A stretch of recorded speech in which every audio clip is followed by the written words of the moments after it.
Mais évidemment, l'effet pervers de l'IA sociale, c'est qu'on est dans un monde, encore une fois, fondé sur le capitalisme et que le cerveau humain est extrêmement biaisé et extrêmement biaisé par la socialité, parce qu'on est des êtres sociaux et qu'on s'est constitué socialement. Et donc, jouer sur les biais humains et notamment les biais socio-humains est une très bonne façon de vendre. Mmh. C'est déjà les gros enjeux des réseaux sociaux qui ont tué notre socialité en la vendant. Mmh.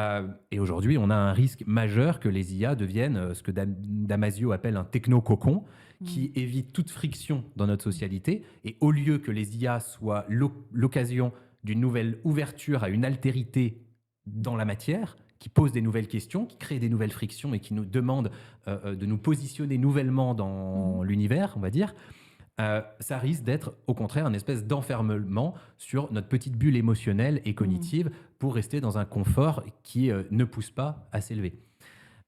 Donc là, il y a un risque majeur et on en voit déjà des travers, alors des fois avec des conséquences radicales, des questions des suicides, de tomber amoureux d'un système d'IA, des fois de façon beaucoup plus légère. Donc pour moi, l'IA sociale est vraiment un sujet ambigu.